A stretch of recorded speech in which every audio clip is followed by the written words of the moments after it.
आप टखने से टखना मिला के दिखा दे, चले, बाकी बात खत्म है। अभी आप मेरे साथ खड़े हो, मैं आपके साथ टखने के साथ टखना मिला के दिखाएगा, मिलाएं, टखना मिलाएं।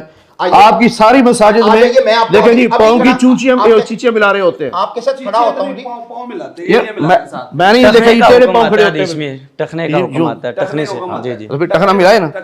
आ जाइए मेरे साथ खड़े होइए, मैं आपके साथ अभी प्रैक्टिकल करके दिखा देता हूँ। टखने का मतलब टखने के ये है। साथ हाँ, ये टखना है। जी, हाँ जी, नहीं मिल सकता। मिलता है, मुश्किल है। बिल्कुल मिलता है भाई।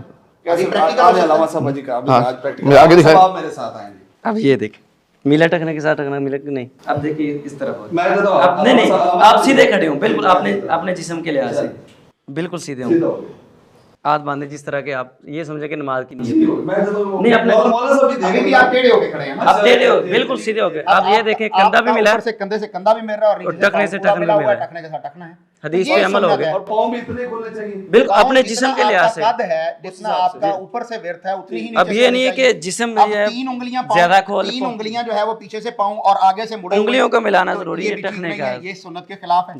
जिस कदर आपका जिस्म है, मैं बता रहा हूँ, जितने लोग आप देखेंगे ना, वो आगे से पाँव के साथ उंगली मिला रहे होते हैं। लेकिन कुछ लोग बहुत ज्यादा खोलते अच्छा, हैं। कुछ लोग बहुत थोड़े भी सिर्फ 3 उंगली के बराबर खोलते हैं। वो भी गलत है। हमारे यहाँ ये है कि कम से कम 4 उंगली। अच्छा चले, कम 4 उंगली की भी दलील क्या है? 3 उंगली हो या 4 उंगली हो, उसकी दलील क्या है? जबकि हम कहते हैं कि इंसान को बिल्कुल मुतवाजन खड़ा होना चाहिए, जो उसका शोल्डर्स की विड्थ है उसी के मुताबिक उसके पाँव होंगे तो सब जो है वो बराबर भी हो जाएगी, कंधे के साथ कंधा भी होगा, पाँव के साथ पाँव भी मिला होगा। बिल्कुल सही है। मौलाना अगर वो थोड़े से पाँव खोल लेते तो उसमें मुज़ाकत कोई नहीं है ना। थोड़े से खोलने में कोई हर्ज नहीं है, लेकिन वो जो जितना खोलते हैं आपको पता नहीं है कितना खोलते हैं। नहीं वो खुले होते हैं ज्यादा, वो तो बहुत ज्यादा। हम कहते हैं कि भाई सुन्नत को फॉलो किया जाए, कदम के साथ कदम मिलेगा ना, टखने के साथ टखना होगा, तो उस वक्त पाँव ज्यादा नहीं खोल सकते। बिल्कुल सही है। और पाँव कम खोलना भी, जब आप अमूमन देख लें मसाजिद में चले जाए, फोटोशूट कर लें, वहां पर जो है वो एड़ियां उनके दरमियान में सिर्फ 3 से 4 उंगली का फासला होता है और आगे से जो है, अब नमाज में इंसान इस तरह नहीं खड़ा हो सकता भाई, पाँव भी आगे से टेढ़े होते हैं। पाँव इस तरह टेढ़े होते हैं, तो वो गलत है ना। ये आइमा के भी होते हैं, सिर्फ अवाम के नहीं कह रहा, मुक्तदियों के नहीं।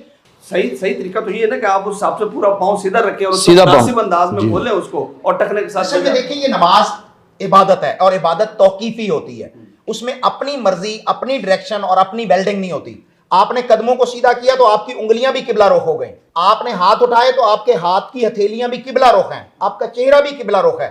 इन्नी वजह तो वजह लिल्लज़ी फतरस समावाति वल अर्ज़ हनीफ़ा व मा अना मिनल मुशरिकीन। आप मुकम्मल जो है वो अपनी डायरेक्शन को किबला की तरफ अल्लाह रब्बुल आलमीन के हुजूर कर रहे हैं। आपने पाँव के उंगलियों के रुख जो है वो दूसरी तरफ किए हुए हैं। हदीस में तो भाई बड़ी वजाहत है, ये नमाज इबादत है, इसको मजाक ना बनाया जाए। बिल्कुल तस्सीह के लिए बैठे ना करोड़ों लोग हैं, वो सुन रहे हैं। मैं चाहता हूँ वो यही है कि आप फरमा रहे हैं कि अगर टखने के साथ टखना नहीं मिला होगा तो शैतान जो है वो खलल डालेगा नमाज में। शैतान खलल डालेगा और दिल भी एक दूसरे से, आज जैसे हमारे नमाजियों के दिल आपस में नहीं मिलते। कल ही मैं एक जगह पर नमाज पढ़ाने लगा तो एक साहिब को मैंने कहा जी 7 पाँव से पाँव मिला लें, तो कहता है मुझे तो पहली दफा सुन्नत का पता चला कि ये भी सुन्नत है। तो लोगों को तो बताया ही नहीं जाता, जब बताया गया तो उसने फौरन पाँव के साथ पाँव मिला लिया। लोग तो सुन्नत पर अमल करना चाहते हैं, लेकिन आइमा दीन बताने से जो है वो बुखल करते हैं या जो है उससे कासिर है। अब इसमें हुक्म क्या है सफ मिलाने का? इमाम सेंटर में है, जो लोग इमाम के दाईं तरफ हैं वो इमाम की तरफ मिलेंगे, बाईं तरफ वो आपस में मिलाएंगे, और जो बाईं तरफ इमाम के खड़े हैं वो दाईं तरफ इमाम की तरफ मिलेंगे। अब गलती कहाँ होती है? एक बंदे ने जो है वो देखा मैं मस्जिद के उस किनारे पर दाईं तरफ खड़ा हूं तो उसने उधर को मिलना शुरू कर दिया, अब दरमियान में गैप आ जाएगा।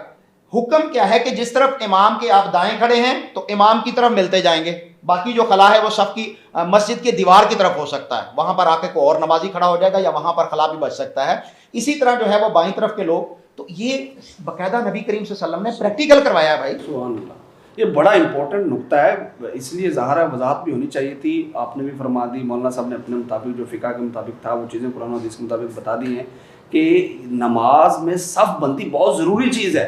और ये बात भी बजा है, मौलाना साहब लम्मा साहब जैसे फरमा रहे हैं कि लोग खड़े होते तो एक यहाँ खड़ा होता है, दूसरा 2 फुट दूर खड़ा होता है। वो तो लोगों के दरमियान जो है ना वो उस तरह की, ये तो वो गलतियां हैं जो मुश्तरका हैं सबकी, ये हर जगह मुसीबत पड़ी हुई है। मैंने ऐसे लोग भी देखे हैं कि मतलब दुनिया के लिहाज से बड़े हैं, कर्नल है कोई, तो साथ कोई मुलाजम खड़ा है तो वहाँ से सबसे निकल जाते हैं, इसके साथ नहीं खड़ा ना, उधर जाके खड़े हो रहे हैं। यहाँ तक लोगों की हालत हुई पड़ी है। ये बकायदा सुना आपने इस तरह की बात, ये देखा है? मैंने देखा खुद, वो कर्नल अपने मुलाजिम के साथ नहीं खड़ा होता। नहीं खड़ा होता। वो क्या शायर ने कहा है, एक ही सफ में आके खड़े हो गए महमूद व अयाज, ना कोई बंदा रहा ना कोई बंदा नवाज। इस्लाम तो ये तालीम देता है कि आपके साथ काला है, गोरा है, कोई भी है, उसकी वैल्यू जो है वो तकवे की बुनियाद पर है। कोई बादशाह जो है वो सफ में आकर ये नहीं कह सकता कि मैं चौधरी हूं, मैं यहां खड़ा हूंगा, मैं यहां बैठूंगा। तो ये तो बिल्कुल जो है वो गैर इस्लामी, गैर फितरी और उनकी तरबियत का जो है वो बहुत फुकदान है। अल्हम्दुलिल्लाह हमने ऐसा नहीं देखा। हमने तो देखा कि बादशाह भी आके सफ में खड़ा होता है तो उसके साथ मजदूर खड़ा हो जाता है और वो बादशाह जो है वो उस मजदूर को नहीं हटा सकता कि आप और जो बंदा ऐसी हरकत कर रहा है उसकी नमाज हो जाएगी? नहीं होगी।